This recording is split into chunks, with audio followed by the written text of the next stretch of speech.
सुन रही हूँ सुध बुध खोके कोई मैं कहानी, पूरी कहानी है क्या किसे है पता। तुम पकड़ के गाड़ी शायद मेरे गाँव आओगे, मैं मिलूंगा ही नहीं उस मकान पे कभी। कहीं दूर जब दिन ढल जाए, शाम की दुल्हन बदन चुराए, चुपके से आए, बेरंग सी है बड़ी जिंदगी, कुछ रंग तो भरूं। तो ये आपके जहन में कब आया कि मैं जो मध्यम वर्गीय बच्चे हैं या फिर जो उतना स्टेबल नहीं है, जिनकी फैमिली इतनी स्टेबल नहीं है, तो उन्हें निःशुल्क शिक्षा मैं अपनी ओर से प्रदान करूँ। 86वें संविधान संशोधन द्वारा क्या हुआ था कि जो हमारा राइट टू एजुकेशन है उसको फंडामेंटल राइट बना दिया गया। तो मतलब मैं प्रशासनिक सेवा के लिए बना ही नहीं हूँ, मतलब क्लियरिटी इतनी आ गई थी। कौन सी ऐसी चीजें हैं जिनने आपको हेल्प करी कि to get the clarity of thoughts? Multinational company में जॉब करने चले जाते हैं, आपको पैसा तो मिल जाता है बिल्कुल, लेकिन जब तक आप उसको छोड़ोगे नहीं। करेक्ट वे ऑफ लाइफ क्या होना चाहिए? अब नौकरी लग गई है, फिर अब शादी कर लो, शादी के बाद बच्चे पैदा कर लो, बस एक दिन मौत का इंतजार रहता है, भाई मौत खड़ी है सामने और मर गए। बुढ़ापे में अपने सालों को देखते हो कि यार मैंने जिंदगी में किया गया, तो उस टाइम पर एक निराशा से हाथ लगती है कि यार कुछ नहीं कर पाया। मैं आंसर देने को तैयार हूँ कि इससे बेहतर जिंदगी हो सकती है, बिल्कुल हो सकती है, आप जी सकते हो, बढ़िया जी सकते हो। बिल्कुल, अगर मैंने सारे क्षत्रियों को मार दिया, यहाँ तो सारे क्षत्रियों को मारने की बात चल रही है, तो सारे क्षत्रियों को मार दिया तो क्षत्रियों से शादी कौन करेगा? मनुष्य अपने आप में पूर्ण होता है। मैं कतई ये नहीं कह रहा हूँ कि आप पूजा पाठ कर्म कांड की बात नहीं कर रहे। आपके घर में भी आपसे कहा गया होगा कि कब शादी करेगा या फिर जमाना बोलता रहा होगा, तो इस चीज को कैसे आपने टैकल किया है? लोगों ने मुझसे कहा कि शादी कर लो शादी कर लो, तो मैंने दबाव में आके शादी कर दी। लेकिन पहाड़ के अंतर्गत जो आप काम कर रहे हैं, जो पहाड़ के अंतर्गत जो काम कर रहे हैं, जहाँ पर आप अच्छी अच्छी प्रतिभाओं को, मैं देखता हूँ आपको चैनल बार बार, जो अच्छी अच्छी प्रतिभाओं को आप आगे निकाल के लेके आते हैं, बहुत दूरवर्ती गाँव में जाते हो आप, वहाँ से आप चीजों को निकाल के लेके आते हो, तो ये बहुत बेहतर काम। हेलो हाय नमस्कार, मेरा नाम है नीरज और आप देखना शुरू कर चुके हैं हेलो कुमाऊं। दोस्तों आज का एपिसोड बहुत ही खास होने वाला है क्योंकि आज का एपिसोड एंटरटेनमेंट, एजुकेशन और आध्यात्म का समागम है। इस एपिसोड से आपको बहुत सारी चीजें सीखने के लिए मिलेंगी और ये सब सिखाने के लिए हमारे साथ में मौजूद है मुकेश मेहरा जी। मुकेश जी नमस्कार। नमस्कार सर, कैसे हैं आप? मैं बढ़िया हूँ। आपने मुझे इस काबिल समझा कि अपने चैनल पर मुझे आने का मौका दिया है। ऑलराइट, तो मुकेश भाई सबसे पहले तो आज का जो एपिसोड है हमारा किस चीज़ पे होने वाला है बेस्ड, सबसे पहले मैं ये हमारे जो दर्शक हैं उन्हें थोड़ा सा बता देता हूँ कि आज का जो एपिसोड है वो थोड़ा हमारा करियर काउंसलिंग, बच्चों का करियर कैसे डिसाइड करें, एजुकेशन पर भी होगा और साथ ही इसमें एंटरटेनमेंट भी होगा क्योंकि हमारे साथ में जो शख्स मौजूद हैं वो बहुत ही बेहतरीन गिटार बजाते हैं और बहुत ही बेहतरीन गाते भी हैं। तो इसके लिए मुकेश भाई आज की जो शुरुआत है वो करते हैं। सबसे पहले जानना चाहूँगा कि आपका थोड़ा सा अगर एक संक्षेप में जीवन परिचय अपना बता पाएँ। धन्यवाद नीरज। मतलब मैं स्टार्ट करना चाहूँगा अपने बचपन से। बचपन में क्या होता था कि हम लोग मतलब ग्रामीण समाज में पले बड़े हैं। बिल्कुल, तो ग्रामीण समाज में पले बड़े हैं और वहाँ हम लोगों ने देखा है कि एजुकेशन का स्तर कितना नीचे है। बिल्कुल ठीक है, तो स्टार्टिंग में तो बचपन से तो पता नहीं चलता था कि क्या करना है क्या नहीं करना है लाइफ में। ऐसा कुछ है भी नहीं कि कैरियर काउंसलिंग नहीं है। मेट्रोपॉलिटन सिटी में हम रहते नहीं हैं, ग्रामीण एरिया में रहते हैं जी। तो दिमाग में कहीं ना कहीं चल तो रहा था कि यार एजुकेशन ऐसी तो नहीं होनी चाहिए, लेकिन एक धुंधला सा था दिमाग में, कि एक धुंधलापन था कि यार एजुकेशन ऐसी नहीं तो कैसी फिर ना, ऐसा करके था दिमाग में। तो फिर वही था कि फिर हमने देखा देखी ले लिया कि यार जिसके अच्छे नंबर आए तो मैथमेटिक्स ले लिया उसने, थोड़ा कमजोर है तो बायो ले लिया, और कमजोर है तो फिर आपका आर्ट्स में चला गया, कॉमर्स में चला गया। ऐसा हमारे वहाँ का ऐसा एजुकेशन का सिस्टम है, जैसा आपको पता भी है। बिल्कुल बिल्कुल। लेकिन हमने कभी ये नहीं देखा कि यार हम मुझे आईएएस की तैयारी करनी है तो मुझे आर्ट्स पढ़ना चाहिए। तो ऐसा कभी नहीं देखा गया कि जो सबसे ब्राइट स्टूडेंट होगा वो मैथ्स पढ़ेगा, जो कम ब्राइट होगा थोड़ा ये पढ़ेगा। तो इस हिसाब से चलता है। तो हम भी उसी मतलब चुनौती के तहत आगे बढ़ते चले गए। फिर उसके बाद से फिर समाज ने कहा बीएससी कर लो, फिजिक्स केमिस्ट्री मैथ्स से बीएससी कर लिया। फिर मैथ्स में मुझे बहुत रुचि थी, तो फिर मैंने कहा फिर यहाँ से कुछ चीजें डिसाइड होने लगी कि यार अब वो काम करूंगा जिसमें थोड़ा आनंद आएगा, मजा आएगा, वो काम करेंगे। तो फिर एमएससी जब एमएससी में आया तो दिमाग में थे ऑप्शंस की फिजिक्स ले ले, केमिस्ट्री ले ले, मैथ्स ले ले, क्या पढ़े मतलब। तो फिर दिमाग में चल रहा था कि हाँ मैथ्स पढ़ेंगे, मैथ्स को सही से पढ़ेंगे। तो मैथ्स तो मेरा एक तो प्रिय विषय है हमेशा जी। तो फिर मैंने मैथ्स पढ़ना स्टार्ट किया। तो मैथ्स पढ़ा उससे पहले, लेकिन एक्चुअल में हमारे कैंपस में प्लेसमेंट होते थे। तो एक एससीएल टेक्नोलॉजी हमारे उस टाइम पे आई थी, तो एससीएल टेक्नोलॉजी में मेरा प्लेसमेंट हो गया था। ठीक है, तो मतलब अगर मैं जॉब कर रहा होता शायद अभी 10 साल 12 साल मेरी जॉब को हो गया होता। और एक अच्छा पैकेज मिल रहा होता। लेकिन उस टाइम पर ये भी कुछ ऐसा धुंधला बनता ना कि यार ये जॉब करनी है, ये उससे कोई मतलब नहीं था। बस ये था कि हाँ यार एमएससी करेंगे, अभी मैथ्स पढ़ेंगे, मैथ्स पढ़ने का मौका मिला है, मैथ्स पढ़ेंगे, ठीक हो गया। तो जैसे ही एमएससी पास आउट हुए फिर से वही करियर काउंसलिंग की जो बात कर रहे थे आप, फिर से दिमाग में वो चल रहा था कि आप क्या करें, नेक्स्ट क्या करें। तो फिर लगा कि यार चलो एमएससी मैथ्स भी हो गई, अब क्या करना है कि कोई एग्जाम की तैयारी करेंगे, कोई भी एग्जाम निकल जाए, कोई ग्रुप सी निकल जाए या निकल जाए, ऐसे करके दिमाग में चल रहा था। फिर दिमाग में आया चलो बीएड कर लेते हैं। तो फिर जब बीएड करना स्टार्ट किया तो फिर बीएड करते करते फिर उसके बाद सीटेट यूटेट कुछ एग्जाम्स होते हैं, हमको क्वालिफाई करना होता है, तो वो एग्जाम क्वालिफाई करें। तो उसी बीच में मैंने ट्यूशन पढ़ाना भी स्टार्ट किया, मैथ्स और फिजिक्स पढ़ाना स्टार्ट किया। मैथ्स ज़्यादा पढ़ाता था मैं, तो मुझे थोड़ा मजा आने लगा मैथ्स पढ़ाने में। तो मैंने कहा यार ये मतलब अगर इसको ऐसे पढ़ा जाए तो मैथ्स को दूसरे तरीके से पढ़ा जाए तो ये बहुत इंटरेस्टिंग बन सकता है। तो मैं सारे बच्चों को पढ़ाने लगा मैथ्स।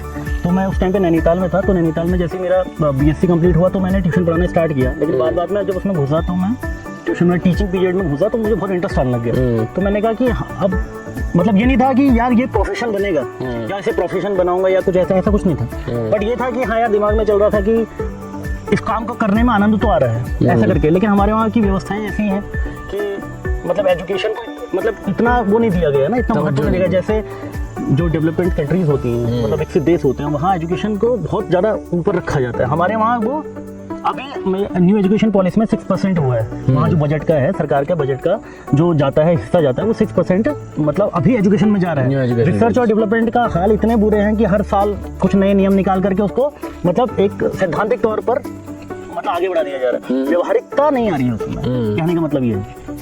तो जैसे जैसे आगे बढ़े तो फिर एमएससी हो गई, तो एमएससी के बाद से भी फिर बीएड भी हो गया। तो फिर उसके बाद से फिर मैंने कहा चलो अब स्कूल में देखते हैं, पढ़ाते हैं। तो फिर DSSB की एक दिल्ली में as a PGT government lecturer मैं पोस्टेड हुआ था, लेकिन मैंने जॉब ज्वाइन नहीं किया क्योंकि दिल्ली जाना था, तो दिल्ली जाने का मन नहीं हुआ था इतना। फिर उसके बाद से जैसे ही फिर वैसे भी पहाड़ छोड़ के पहाड़, हाँ, वो भी है उसमें, और प्लस वहाँ इतना मतलब पोल्यूशन है, ये है वो है, तो और यहाँ का नेचर बहुत सुंदर है, तो मुझे इसलिए यहाँ ज़्यादा पसंद भी है, रहना पसंद है। तो ये वाला सिचुएशन भी सारी सामने आ रही थी।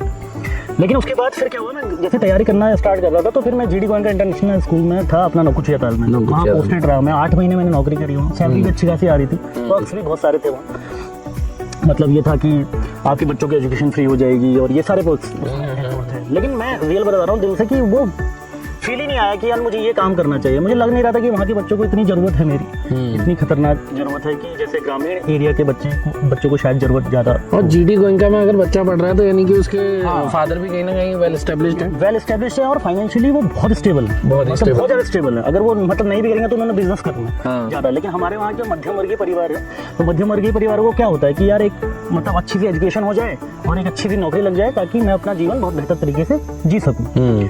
तो ये वाला मामला जब सामने आ रहा था तो फिर मैंने कहा कि नहीं यार ये अब वो बात तो बन नहीं रही है। तो जहाँ भी मैं गया वहाँ मैंने कोशिश की है कि वहाँ के जो बच्चे हैं, ग्रामीण एरिया के जो बच्चे हैं, उनको मैं अच्छी से अच्छी शिक्षा मतलब जितना मुझे आता है, जितना मैंने सीखा है वो सब मैं उनको डिलीवर करता रहूँ। तो ये आपके जहन में कब आया कि मैं जो मध्यम वर्गीय बच्चे हैं या फिर जो उतना स्टेबल नहीं है, जिनकी फैमिली इतनी स्टेबल नहीं है, तो उन्हें निःशुल्क शिक्षा मैं अपनी ओर से प्रदान करूँ? ये आपके जहन में कब से आया ख्याल? ये मतलब जैसे मैं बीच में जब मतलब पैसा बहुत आ रहा था मेरे पास, अर्निंग हो ही रही थी, सब कुछ हो रहा था, लेकिन एक बार माइंड थॉट ऐसा चला गया कि मैंने कहा यार इन बच्चों के लिए तो बहुत सारे शिक्षक अवेलेबल हैं, बड़ी बड़ी कोचिंग्स हैं, कोटा है, ये सारी बहुत सारी चीजें चल रही थी। बिल्कुल। मैंने कहा उन बच्चों का क्या, क्योंकि हमारी स्थिति भी यही रही है ना कि हम जब बचपन में पढ़ते थे हमारे वहाँ शिक्षक नहीं होते थे। हम कहीं जा रहे हैं, पीरियड खाली है और कहीं भी घूम रहे हैं वहाँ पर, ना कोई शिक्षक है पढ़ाने वाला, ना हम उस टाइम पर हमारी स्थिति भी ऐसी थी कि ना ही पढ़ाने वाला मिले तो ज्यादा बेहतर है, तो ये वाला सिचुएशन ज्यादा रहती थी। तो फिर वो दिमाग में कहीं ना कहीं स्ट्राइक कर रही थी बात कि यार नहीं, मतलब अगर मेरे थ्रू एक बच्चा भी, मैं ऐसा नहीं कह रहा हूँ कि मैंने मतलब 500, 1000, 10,000 बच्चे मैंने समेट करके उनको शिक्षित कर दिए, मेरे थ्रू एक बच्चा भी अगर मैथ्स और फिजिक्स सही सीख जाता है तो मुझे लगता है कि ये बहुत बेहतर काम हो सके। बिल्कुल। ये तब ये माइंड में आ रहा था कि यार ऐसा करेंगे, और इसी के थ्रू फिर मैंने क्या किया कि जैसे ही ये अपना मेरा MSc कंप्लीट हुआ तो फिर मुझे पढ़ने की थोड़ी रुचि बन पाई। मैं MA एजुकेशन फिर किया मैंने, फिर मैंने MA पॉलिटिकल साइंस किया। तो MA पॉलिटिकल साइंस के बाद से फिर मैंने मतलब पहले मेरा एक्चुअली UGC नेट भी क्रैक हो गया था।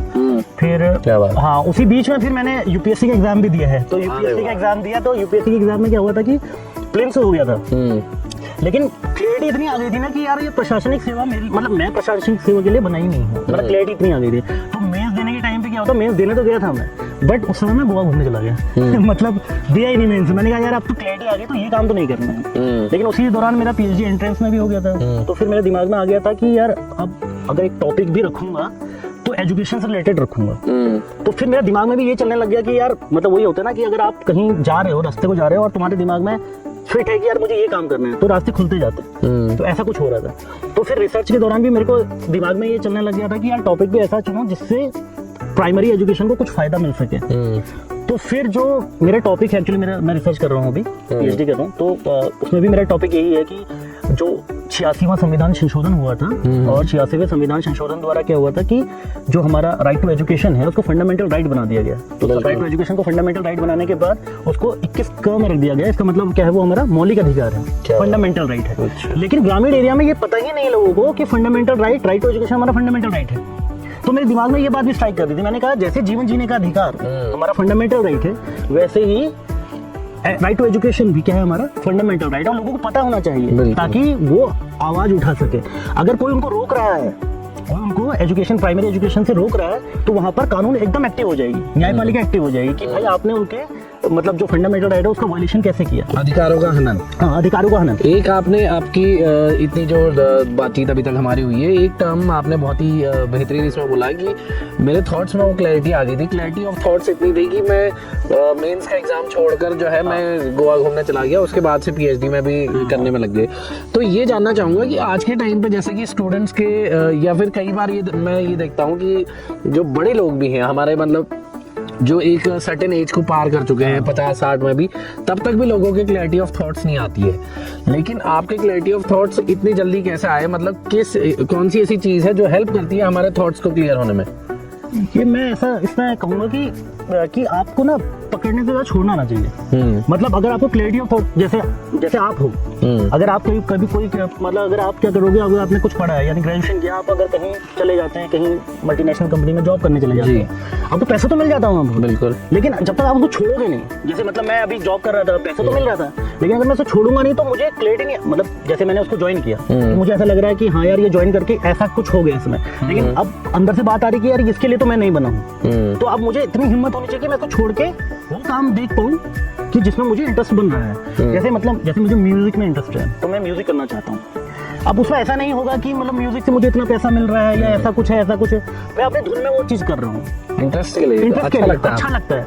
बाद में पैसा आ गया वो ठीक है, कोई बात नहीं, लेकिन काम तो मैं वही करूंगा जिसमें मुझे मजा आ रहा है, जिसमें मुझे लग रहा है कि यार ये बहुत बेहतर काम है और ये समाज के लिए भी बेहतर है। जैसे मैंने जो कुछ चीजें सीखी हैं तो अगर मैं उसको डिलीवर कर पा रहा हूँ या लोगों को सिखा पा रहा हूँ तो मुझे लग रहा है वो समाज के लिए बहुत बेहतर है। तो आपको वो चीजें देखनी मतलब आपको छोड़नी पड़ेंगी चीजें। जैसे हमें क्या होता है कि एक एग्जाम निकल जाता है हमारा, अब हमने 100 फॉर्म भर दिए, एक मत्स्य विभाग का एग्जाम निकल गया तो अब वहीं चले गए, अब वहीं जाके वहीं काम कर रहे हैं, पता नहीं फिर ये हो गया कि अब नौकरी लग गई है, फिर अब शादी कर लो, शादी के बाद बच्चे पैदा कर लो, बस एक दिन मौत का इंतजार रहता है, भाई मौत खड़ी है सामने और मर गए। और ये नहीं पता चल रहा कि आप लाइफ में हमने किया क्या। वो आप पीछे देखते हो अपने सालों को, जब आप पीछे बैक देखते हो यार बुढ़ापे में अपने सालों को देखते हो कि यार मैंने जिंदगी में किया गया, तो उस टाइम पर एक निराशा सी हाथ लगती है कि यार कुछ नहीं कर पाया, लास्ट में तो मरना है ही, तो क्यों ना ऐसे हम जिए कि अगले स्टेप पे हमें पता ना हो कि क्या होने वाला है। वो कहते हैं ना एक बेफिक्रा जिंदगी। तो अगर आपको बेफिक्रा जिंदगी जीनी है तो आपको तो स्टेप्स लेने पड़ेंगे और स्टेप्स लेने के बाद ही वो काम हो। कौन सी ऐसी चीजें हैं जिनने आपको हेल्प करी कि to get the clarity of thoughts, जिसने मुझे हेल्प करी है कि मतलब पर्सनली कि मतलब मैं क्वेश्चन को नहीं समझ, मतलब मैं ये जानना चाह रहा हूँ कि आपने कहा कि मेरे थॉट्स में इतनी क्लैरिटी आ गई थी, तो कौन सी ऐसी चीजें थी जिनसे आपको ये चीज गेन करने में हेल्प मिली? यार मुझे इसमें ऐसा लगता है ना कि ईमानदारी होनी चाहिए अंदर से। आपको जैसे मुझे लग रहा है कि यार ये चीज मेरे को अच्छी नहीं लग रही है, तो ईमानदार होकर के आपको पहले अपने से ही प्रश्न करना पड़ेगा कि यार ये चीज क्या मैं इसके लिए बना हूँ, क्या इस चीज को करने में मुझे आनंद आ रहा है। और अगर ईमानदारी से उत्तर आ रहा नहीं तो आपका क्लियर हो जाएगा, थॉट प्रोसेस क्लियर हो जाएगा कि यार ये चीज मेरे लिए नहीं बनी, वो अपने आप ही क्लियर हो जाएगा। मतलब बस ईमानदारी होनी चाहिए। पहला क्वेश्चन, जैसे आपने अगर गीता भी पढ़ी होगी, अगर गीता का मैं ब्रीफ में बता देता हूँ कि जैसे गीता के अंदर 18 अध्याय हैं, 700 श्लोक हैं, उसमें पहले अध्याय में अर्जुन ईमानदारी से ये प्रश्न पूछ रहे हैं ना कि माधव की यार ये कैसे पॉसिबल हो पाएगा कि अगर मैंने सारे क्षत्रियों को मार दिया, यहाँ तो सारे क्षत्रियों को मारने की बात चल रही है, तो सारे क्षत्रियों को मार दिया तो क्षत्रियों से शादी कौन करेगा, मतलब फिर तो ऐसा हो जाएगा कि जो हमारी आत्माएं घूम रही हैं ऊपर, उनको भोग कौन लगाएगा। और उन बंधनों को वो नहीं मानना चाह रहा, उन बंधनों को उससे बिल्कुल सटा हुआ है अर्जुन, ठीक है। और वही कृष्ण क्लियरिटी कर रहे हैं कि आपको इन सब चीजों को छोड़ना है। यहाँ पर युद्ध चल रहा है, तो आप इसको सब चीजों को क्लियर करो। आप जब तक छोड़ोगे नहीं और ईमानदारी से प्रश्न नहीं करोगे, तब तक क्लियरिटी थॉट में नहीं आ पाएगी। वो आपको ईमानदारी से खुद प्रश्न करना पड़ेगा अपने आप से। जैसे कोई दुकानदार है, वो दुकान चला रहा है, तो उसको क्लियर करना पड़ेगा कि मैं दुकान क्यों चला रहा हूँ, यार मैं इस चीज के लिए बना हूँ, तो खुद ब खुद क्लियरिटी आने लग जाएगी। आनंद उसे अगर आ रहा है नहीं आ रहा है, हाँ आनंद आ रहा है नहीं आ रहा है, कि अगर आप दुकान भी कर रहे हो, आप कितने पैसे, मतलब आप केवल पैसा कमाने के लिए दुकान कर रहे हो, या फिर आप केवल अपनी बेसिक नीड्स को पूरा करने के लिए पैसा कमा रहे हो। और अगर बेसिक नीड्स की बात की जाए तो बेसिक नीड्स तो 10-15 हज़ार रुपए में पूरी हो जाती है। और इच्छाओं की बात करोगे तो आप तो इच्छाएं उसकी कितनी ज्यादा होती जाएंगी तो फिर तो खत्म नहीं होने वाली ना कहीं। तो कहीं ना कहीं ये पोर्शन एक आध्यात्मिकता को दिखाता है कि आपने कोई काम चुना है और आपको उसमें बहुत आनंद आ रहा है, तो इसका मतलब आप आध्यात्मिक होते जा रहे हो। आध्यात्मिकता का मतलब मैं कतई ये नहीं कह रहा हूँ कि आप पूजा पाठ कर्म कांड की बात नहीं कर रहे हो। मैं आध्यात्मिकता का मतलब ये कह रहा हूँ कि आपने जो काम किया है उसको गौर से आपने देखा है कि मैं ये काम कर रहा हूँ, क्या इसमें मुझे आनंद आ रहा है या नहीं आ रहा है।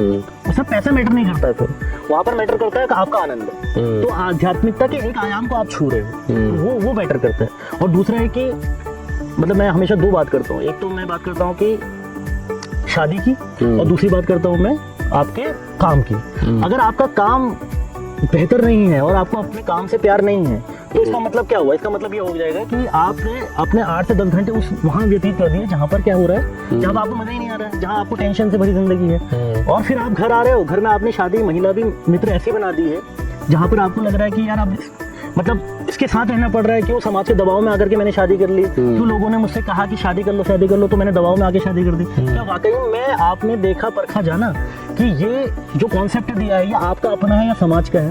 तो आपको वो चीजें देखनी पड़ेंगी, उसी से क्लैरिटी आएगी। वो कहीं ना कहीं फिर मुझे लगता है एक सफोकेटिंग लाइफ को फिर कहीं ना कहीं जन्म देता है। बिल्कुल जन्म देगा, वो सफोकेटिंग लाइफ को जन्म देगा। वो ऐसा मतलब अगर भारतीय समाज में या फिर बाहर के समाज में भी अगर आप देखोगे ना, तो बाहर से ऐसा लगता है कि जिंदगी बहुत बेहतर चल रही है, लेकिन आप अगर अंदर से अपने आप से पूछोगे, आईने में खड़े होकर के देख लो कि यार जिंदगी क्या ऐसी थी, ऐसे बेहतर हो सकती है। मैं तो सिंपल सा क्वेश्चन करता हूँ कि आईने पे मतलब ईमानदारी से पूछ लो ना, किसी को बताने की जरूरत ही नहीं है। तो आप पूछ लो कि भाई जिंदगी ऐसी हो सकती थी क्या, ऐसे बेहतर हो सकती थी? और अगर मुझसे पूछोगे ना तो बेहतर हो सकती है। शादी को लेकर आपने एक टर्म बोला कि मैं शादी को लेकर हमेशा कहता हूँ या उसके फेवर में नहीं रहता हूँ, लेकिन समाज में हम एक ऐसे समाज में रहते हैं जहाँ पर शादी को बहुत ही तवज्जो दी जाती है और कहा जाता है कि आप लाइफ में तब तक अधूरे हैं जब तक आपकी शादी नहीं हो जाती है। नहीं। तो ऐसे ही कई सारे प्रश्न आप पे भी उठे होंगे कि भाई आपके घर में भी आपसे कहा गया होगा कि कब शादी करेगा या फिर जमाना बोलता रहा होगा। तो इस चीज को कैसे आपने टैकल किया है, कैसे हैंडल किया है इस चीज? नहीं, इसमें ऐसा कहीं नहीं है ना। लोगों, मैं वही तो बोल रहा हूँ कि ये लोगों ने एक भ्रम फैला दिया है कि इतने एज में शादी कर लेनी होती, इतनी एज में ये कर लेना होता, इतनी एज में ये कर लेना होता। और ये बना कौन रहा है? समाज बना रहा है, ठीक है, ये समाज ही बना रहा है। तो समाज आपको क्या सिखा रहा है? क्या कभी आपने एनालिसिस किया उस समाज पे? आपने कभी एनालिसिस नहीं किया। अगर आप एनालिसिस करते तो आपको पता चलता है कि नहीं। अब जैसे मैं शंकराचार्य की फिलॉसफी की बात करूँ या अध्यात्म की बात करूँ या वेदांत की बात करूँ, तो वहाँ यही चीजें क्लियर करके दिखा रखी है कि ऐसा कोई नियम नहीं है, ऐसा कोई नियम नहीं है। वो आपका कॉल होना चाहिए कि बेहतर चीज क्या है। क्या मुझे शादी कर लेनी चाहिए? क्या मुझे मतलब मुझे ऐसे समाज से अलग, क्या मुझे अकेले रहना है? या आपका कॉल होना चाहिए। और मैं बता रहा हूँ कि मनुष्य अपने आप में पूर्ण होता है, अपूर्ण नहीं होता, अपने आप में पूर्ण होता है। हम ना बाहर के बंधन बांध कर करके अपूर्णता फैलाते हैं। हम अपने आप को अपूर्ण कर लेते हैं। हमें रहता है ना कि एक अलग से टीश उठी रहती है मन के अंदर कि यार ये चीज नहीं मिली मुझे, ये चीज नहीं मिली। और अगर वो मिल जाती है फिर दूसरी चीज की लालच रहता है आदमी, फिर यार ये चीज नहीं मिली, फिर ये चीज नहीं मिली। तो अगर वो बाहर से बार बार मांगता रहेगा तो वो पूर्ण है नहीं, वो अपूर्णता को ही आगे बढ़ता जाएगा। तो आपके हिसाब से करेक्ट वे ऑफ लाइफ क्या होना चाहिए? करेक्ट वे ऑफ लाइफ ये होना चाहिए कि आप पहले अपने आप को देखो। आपने मतलब मेरे हिसाब से तो मुझे ऐसा लगता है कि आप जो काम कर रहे हो ना, जैसे बच्चे भी पूछते हैं मुझसे कि यार सर ये मतलब ये समझ में नहीं आ रहा है कि अभी हम क्या करें। तो मैं कह रहा हूँ कि अभी आपको मौका मिला है, जैसे आपने मैथ्स पढ़ा है तो आपको मौका मिला है मैथ्स पढ़ने का, तो आप उसको बिल्कुल ईमानदारी के साथ मैथ्स पढ़ो, बिल्कुल ईमानदारी के साथ, ठीक है। और जैसे जैसे आगे बढ़ते जाओगे आप, तो बिल्कुल ये ध्यान रख लेना है कि आपको मतलब चीजें छोड़नी आनी चाहिए। एक पहली बात, मतलब लालच नहीं करना है। जैसे आपको कोई चीज मिल गई, अब आप डरे हुए हो कहीं ये हाथ से ना निकल जाए, या जॉब मिल गई, अब आप डरे हुए हो कि यार ये जॉब हाथ से ना निकल जाए, ऊपर से बॉस गाली दे रहा है, आप गाली सुने पड़े हो।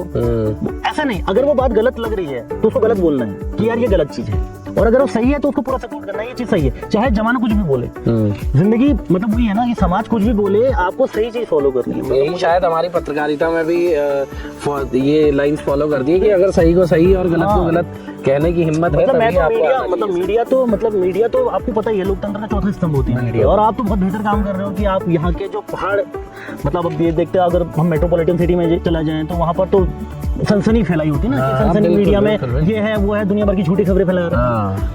लेकिन पहाड़ के अंतर्गत जो आप काम कर रहे हैं, जो पहाड़ के अंतर्गत जो काम कर रहे हैं, जहाँ पर आप अच्छी अच्छी प्रतिभाओं को, मैं देखता हूँ आपको चैनल बार बार, तो अच्छी अच्छी प्रतिभाओं को आप आगे निकाल के लेके आते हैं और सुदूर मतलब बहुत दूरवर्ती गांव में जाते हो, वहाँ से आप चीज़ों को निकाल के लेके आते हो, तो ये बहुत बेहतर काम है। और आपके माध्यम से, और अगर आपके माध्यम से जो मैं बात बोल रहा हूँ, अगर वो दुनिया तक लोगों तक पहुँच पाई और उनका ही जीवन वो बेहतर हो पाएगा, वो अपने जीवन को, मैंने तुमसे पहले भी एक बात बोली थी कि अगर एक आईना है, आप आईने के सामने जाके देख के बोल लो भाई कि यार मैं जीवन में मतलब यही चाहता था या इससे बेहतर जिंदगी हो सकती थी, तो मैं आंसर देने को तैयार हूँ कि इससे बेहतर जिंदगी हो सकती है, बिल्कुल हो सकती है, आप जी सकते हो, बढ़िया जी सकते हो। बिल्कुल, बहुत सारी बातें हमारे बीच अभी तक हो चुकी हैं अध्यात्म को लेकर, और जैसे कि मुकेश भाई ने बताया कि कई सारी दिक्कतें जैसे कि उनके जीवन में आई, और लेकिन उन सब से निकल कर आए बाहर, और ये सब मुमकिन हो पाया है अपने आप पर गौर करने से, अपने आप को बार बार देखने से, अपनी जो हमारी कर रहे हैं हम अपने जीवन में प्रयास कर रहे हैं, उन्हें बार बार देखने से, उन्हें एग्जामिन करने से। और इसी के साथ में मैं आप सभी को एक बार बताना चाहूँगा कि मुकेश भाई हमारे बहुत ही बेहतरीन गिटारिस्ट भी हैं और उतने ही अच्छे सिंगर भी हैं। तो आज का इंटरव्यू है और इतना हम साथ में बैठे हुए हैं, प्रकृति के बीच बैठे हुए हैं, इस बीच अगर हमने गाने नहीं सुने तो फिर बहुत ही बुरा होगा, तो इसलिए हम चाहते हैं कि कुछ गीत भी आप हमारे लिए गुनगुना दे, हमारे दर्शकों के लिए गुनगुना दे, तो मजा आ जाएगा। जरूर जरूर जरूर। तो आइए शुरू करते हैं। पहला गीत कौन सा होने वाला है? गूंज सा है कोई एक तारा गूंज सा है कोई एक तारा, गूंज सा है कोई एक तारा गूंज सा है कोई एक तारा, दिन में बोले कोई एक तारा दिन में बोले कोई एक तारा, गूंज सा है कोई एक तारा गूंज सा है कोई एक तारा। क्या बात। सुन रही हूँ सुध बुध खोके कोई मैं कहानी, पूरी कहानी है क्या किसे है पता, मैं तो किसी की होके ये भी न जानी, रुत है ये दो पल की या रहेगी सदा, गूंज सा है कोई एक तारा गूंज सा है कोई एक तारा, गूंज सा है कोई एक तारा गूंज सा है कोई एक तारा, दिन में बोले कोई एक तारा दिन में बोले कोई एक तारा, गूंज सा है कोई एक तारा गूंज सा है कोई एक तारा। क्या बात है, बहुत शानदार, बहुत ही बेहतरीन गाना आपने गाया है। और मैं चाहूँगा हमारे जो दर्शक हैं उन्हें अगर ये गाना पसंद आया है तो जल्द से जल्द कमेंट कीजिए, और आपका फेवरेट गाना है ये या नहीं ये भी हमें बताइए। तो अगला गाना कौन सा होने वाला है? अगला गाना एक मुझे बहुत पसंद आता है, ये एक सिंगर है राहगीर, क्योंकि स्ट्रीट सिंगर ही है वो। अरे वाह। तो उनका गाना है, बहुत शानदार गाना है, मतलब उसमें मुझे ऐसा लगता है कि कोई एक फिलॉसफी है तो उस गाने में, सुनना आपको पसंद आएगा, नहीं भी सुना है तो। क्या बात, क्या बात।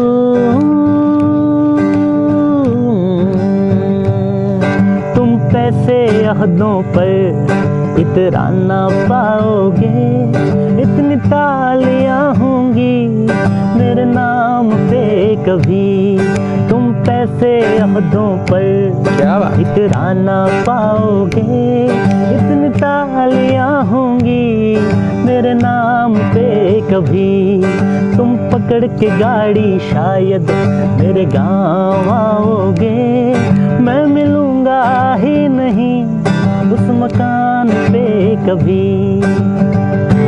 दो लाइन इसकी बहुत सुंदर लगती है। क्या बात है, बहुत ही बढ़िया। और मुझे तो कभी कभी ऐसा लगता है कि जो हमारा परिवेश है, क्योंकि हम अभी भी जिस परिवेश में बैठे, ग्रामीण परिवेश है, तो गांव की जब भी बात आती है तो मेरा मन कहीं ना कहीं खुश हो जाता है, प्रफुल्लित हो उठता है। और इस गाने में गांव का जिक्र है। राहगीर जी बहुत ही बेहतरीन सिंगर हैं और आपने भी बखूबी ये गाना निभाया है। और हमारे दर्शकों को और कौन सा गाना सुनाना चाहिए? एक पुराना गाना गाते हैं, पुराना गाना वो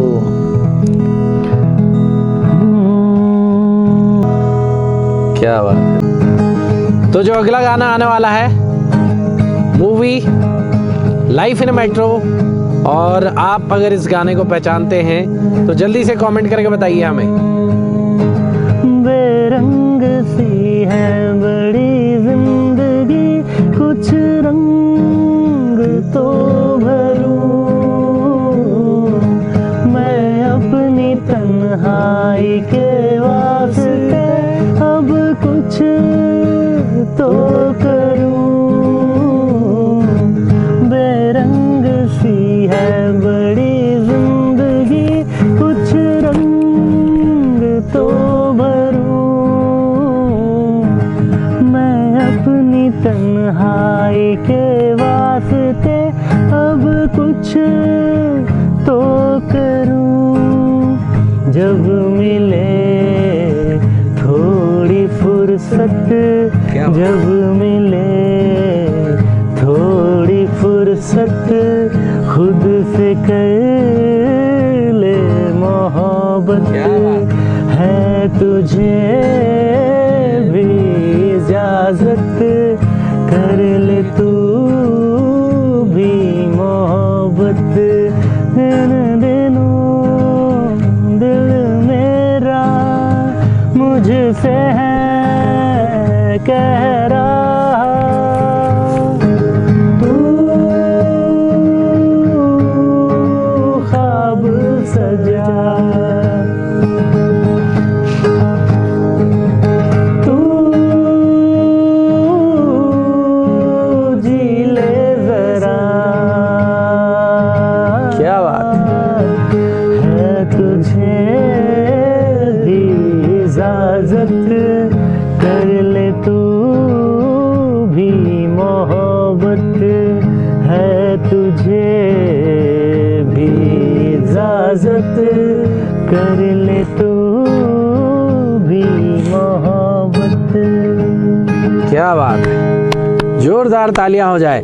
बहुत ही शानदार गाना। और मैं चाहूँगा आपकी अगर कोई फरमाइश है तो जब हमारा अगला इंटरव्यू होगा तो उसमें हम ज़रूर से वो गाना बजवाएंगे। आप फ़िलहाल के लिए कमेंट करके हमें बताइए कि आपका सबसे फेवरेट गाना कौन सा है, और हम कोशिश करेंगे कि उस गाने को लाइव आपको सुनाऊं। सबके फेवरेट गाने मैंने यहाँ पर कोशिश की है कि जो जो अच्छे गाने हैं, या मुकेश भाई को जो गाने अच्छे लगते हैं वो सुनाएं।